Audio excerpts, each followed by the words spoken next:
But for women who are now getting into now motherhood, like when you already have your child, Aki, to be honest, the first 6 months are rough. Extremely. And then it's not that even rough.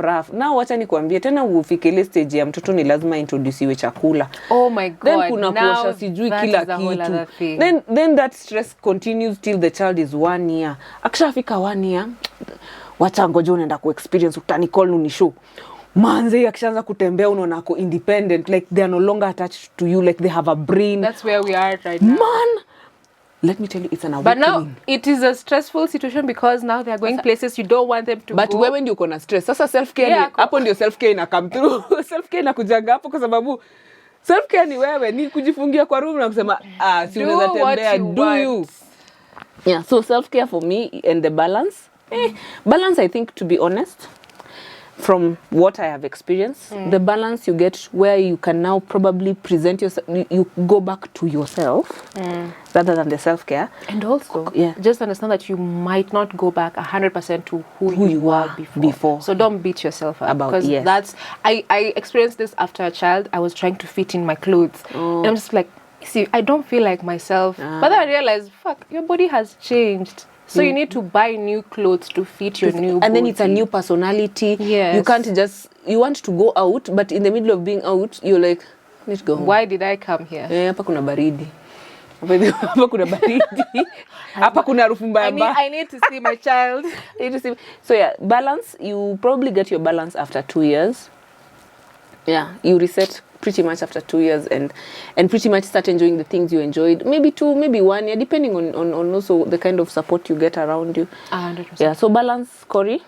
Forget self-care, it's up to your definition. Yeah, it can be anything. It can be anything. Zazi wetu walikuwa na watch The Bold and the Beautiful. Jioni, that's why you're being told to go to sleep. It had nothing to do with you. It was self-care. It was them. Yeah. By the way, that is so true. Kondo Sesmia, you know. You remember those? There were shows you had to watch. Pamoja na zingine ni sao. I'm trying to remember. My mom had one studio. It was called Nanny for the Rose. Something of the Rose. It was interesting. You must know it, but you don't know it. But I remember, it had something of a... And then I remember, then The Bold and the Beautiful came, and then it was something's house, Spencer's house and stuff. So the young and the... Hizo ndio zilikuwa self-care then. Sai self-care ni spa. Yeah, that's what we are shown. But honestly, everybody has their own way of doing it, and then balance is not there. It is when you have it, you get it. When you don't have it, you survive. And then life continues. Like enjoy your levels of self-care. It can be that kashawa, it can be the spa, it can be anything. Like enjoy where you are. Just to be. Yeah. I like from the previous discussion we were having, I also remember you saying about the awakening you get during childbirth. Like you almost become like a new person. You're no longer, you can tell something has shifted. My friend, let me tell you, the first time I gave birth, I remember I was so scared of Sujinini. And then every time I would remember, you gave birth. Nini unaogopa. Nini itakutishia more than what you went through. I just remember hadi up to now, that's how I gas myself up, honestly. I just remind myself, nini unasumbuana na hii na huu mtu na hii. Nilileta binadamu. I contributed to population. This is my evidence. Like, you have power to create. Yes. Like, you can't tell me anything, and you can't even tell me. Right now, you can't tell me anything about my body because I'm just like, I know what my body went through, and it was a lot. And you don't know anything about that, especially someone who hasn't experienced it. Man, please don't. But yeah, umekuwa arrogant. A new person. Umekuwa arrogant. New level unlock. You can't tell me nothing. Akibede kuna kake Afrika. Okay, now this is natural. Kama tumesana shoro, acha tukwambie. Jera. Ukiwa public. Kuna tumitu sasa tukustui. I said that you are already public. You will find moms looking how they're looking because they really don't care. Because let me tell you, as a mom, you're super exposed to them. I think this is even after being a mom, I just stopped wearing makeup. I was just like, who cares? Here? Oh yeah, Aki, to be honest, once you are public good, umeleta binadamu in, okay, not public, but wale watu wanakuanga kwa room, wenye wanakuja kukucheki, mtu wa kukupima. Yeah, a lot happens. And a lot happens during birth, by the way, a lot. So the awakening, Cory, to some people it happens, to some people it doesn't, because there are some people who actually fight it and then it's like a denial. of did this really happen? Yeah, because there will be that question. So you're like, did it really happen? Your mind is weird because your mind can create stories because it can doubt it for you because you won't believe it because you're like, how? Because when you look at your child right now, because you're like, how did that even happen? I know, ilikuwa a concept before and now it's reality. It's reality. And then hata your transition, mi kwanza hata sijui venye tunaweza onanga because hatuwezi ona. Wale watu wako ile side ingine ndio wanaona ukiwa nayo process. You at that particular moment, the only thing that feeling yourself and adjusting. You're just adjusting. You must comply to the natural requirements of your body. So and it will take some work. It will take some work. So once you so sometimes maybe your conscious will hover over you because you're not yourself. So once it's done, you come back to yourself and you have a meeting with yourself lakini ulifanya hivyo. Were you the one screaming like that? When I was like that, like literally an hour after delivery. I was like, what was I doing? And then mbona nilikuwa nagomanisha show dog? Because sikuwa na understand venye nilikuwa napiga nduru because I was like, who was that? And then everybody in the world came to see me. And you know, funny enough, I had just experienced a minor accident just before I went to deliver, like some months before, and I didn't even scream. So now I'm wondering, me in this state, I'm screaming willingly, like, is that me? Couldn't understand what that was, but let me tell you, if you go your time, you will scream.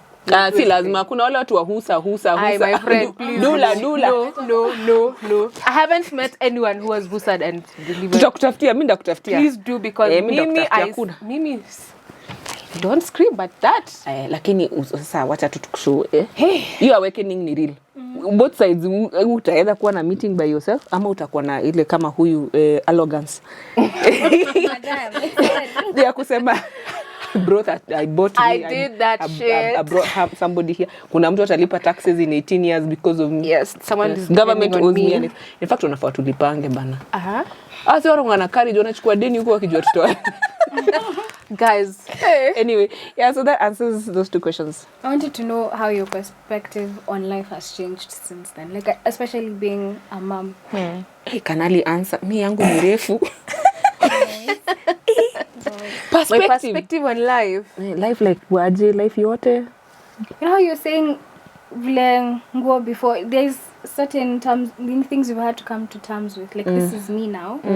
And even your outlook on life has also changed. The same when if you've not given birth, huwezi niambia. How, if I was to put you 5 years ago and you right now. Oh my God.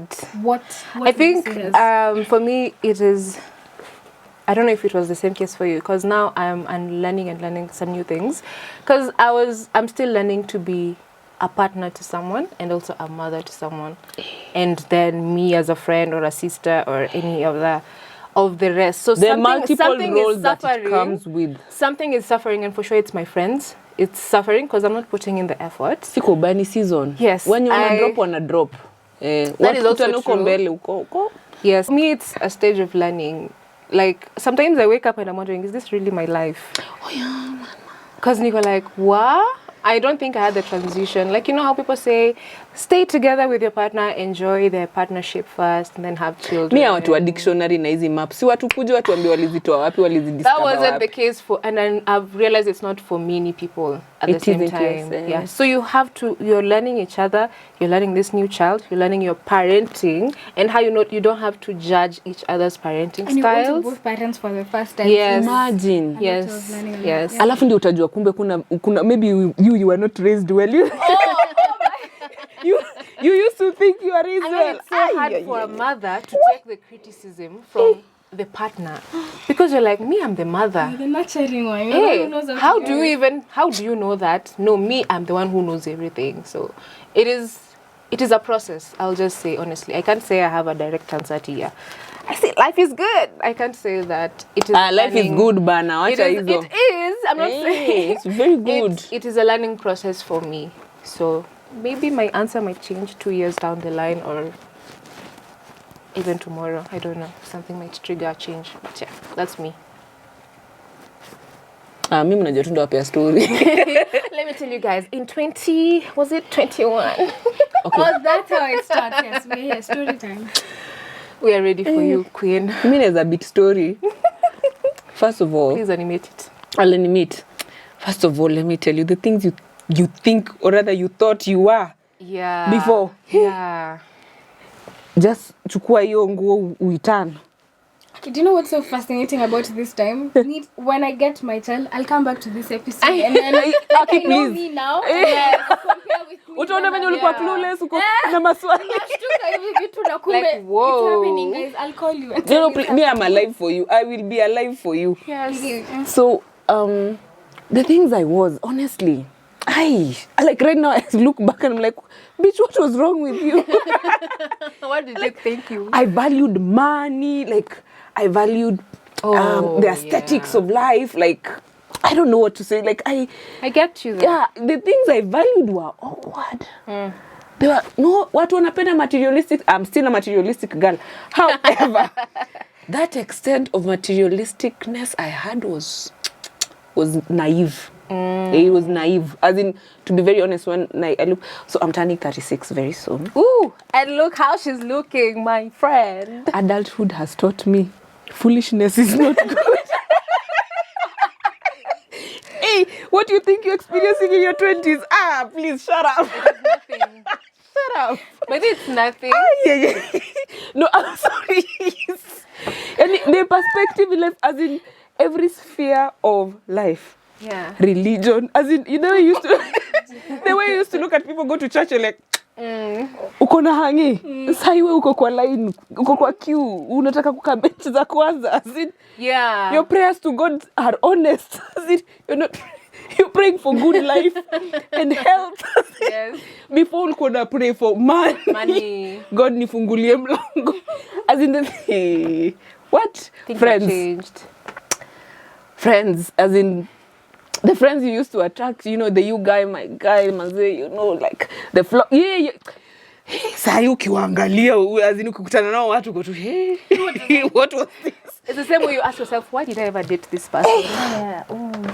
Even the things you used to say about yourself, I shall never, it can never. Cannot be me. Cannot be me. Yeah, it's now you. As in, honestly, it's like a flip of when you first have a child. And I don't know, I think it's just a natural. You'll also remember this part. The strangest thing is when you're expecting, it's like those things unfold to you quietly. Okay. Yeah, when you're expecting, they unfold quietly. So, for example, the friends who used to call you for drinks, once you get pregnant, stop calling you for drinks. Yes. So, does that mean? It means that that clique is no longer, you're not available for that clique. They don't serve So you. what is that? It's like you being prepared to step away from that. Okay. And strangely enough, it happens mostly to women as opposed to the men. Because the men, 100%. anaweza maintain au mabeshte mpaka huko mwisho. Sasa you're here, your body is changing. So at some point, there are places you can't go. You're so uncomfortable. There are things you can't wear. You'd love to put on your crop top, but kuna baridi. Ukipata homa na uko na mimba ishangi. So the perspective of like during pregnancy, those 9 months, kind of like the world around you starts changing, trying to prepare you slowly. And sometimes I feel like we deny because you're just like, nah, and then it happens. Then it's like a slap of reality because your perspective in life changes. Let me tell you, strike one, which was trying to tell you, the isolation. It is real. The isolation. Motherhood is lonely. It is so lonely, and there's and even pregnancy. Yes, it is lonely. And unless you are maybe with a group of friends who are in that stage, yes, damn, you're by yourself. Case in point, look at the girls who got adolescent teen pregnancies. You remember how we used to? Yeah. Stay away because they are the bad. They are the bad. Yes. So imagine now, once you're pregnant, once you're in that stage, even your friends who this has not happened to will kind of try and manage you from a distance, from afar. But then you'll find if you have mother friends, they'll try and bring you close because they know how isolating it is. And the advice now I get, and I was given this by a very interesting friend of mine, and she was my boss then. She was called Maria Wamakonjo. She told me this when I was 25, and I'll never forget. 10 years down the line, I appreciate it. She told this to me. Actually, I was 23. She told me, try and never maintain only a group of friends in your age set. Get people older than you. They have already gone through these things. They will prepare you. And then get friends who are younger than you. they'll always aspire. You'll always have something to, you kind of will be grounded. So what happened to me during my transition is I had a lot of older friends. So it was lonely, but I had them. Like, they would pick my call at 12 midnight. Like, they'd know this one is in shit. Like, they already know that feels like probably something is wrong. They'd call me fasting in the morning. How did you guys sleep? I'll pass by over lunchtime. Then they kind of knew things. They're like, they would come and visit me with food, pre-packed, nini. Like, there was no explanation. And then the younger ones would come to just check on me. Like, are you good? Are you okay? The ones who are my age continued with their lives. And then I was just like, hey, now you are Nasonga. Now you're isolated. Yeah. So there's a lot of isolation in motherhood, especially the early stages. Now the perspective of life that I got, which I still, like, now I'm having that awakening on, and it's painful, but it's such a reality. I'm still having it, because as she said, it doesn't stop. Every single sphere of your life keeps changing as you're seeing your child develop. It keeps changing. Yeah. So, like, when my kids have reached now going, they're both gone. They're no longer in the house. What you are going through, you see what you're saying, how you feel guilty that they're not there. Now they are not, and they don't care about you. They have lives. They're out. So the house is quiet. It's like, if you take leave and you stay in the house, it's a vacuum. Like, you have nobody to take care of, and then you're left with a partner who you want to almost blow their nose, because you're like, because you're used to doing things for people, so you kind of, what do we do? So you see those kids, you see those mamas who serve their husbands, and you're like, me, it can never be me. Aki sikupenda kwake, hana mtu wa kuserve, because they have nothing to. You've done it so naturally, and now you want to serve somebody. So then who is near? Spouse. Wacha nikupatie chakula. It has nothing to do with. It's just so when I am seeing that transition, my perspective in life, because now I'm preparing myself to imagine they'll be 18, they will leave, and then somebody once told me, take your time with these kids. When it's done, it's done, because when they turn 18, you're no longer a parent, you're a relative. And I'm like, what do you mean? She's like, and she just told me, okay, how many times do you visit your mother? I'm like, yeah. Who's your mother to you right now? Who's your relative? Your mom? It's your relative. She's your mom, but to be very honest, she's your relative. She's just a relative, just like any other relative that you visit, you take care of. You have a stronger relationship with them, but they're just your relative. So that perspective in life, that they'll not be permanently with you again, is hitting me hard. And now accepting that at some point the transition will happen, and I should be able to detach. I should be able to. Yes.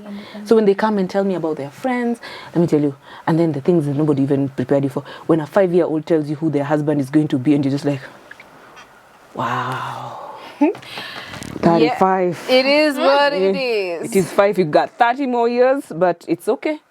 It's okay to plan. Yeah, plan ahead.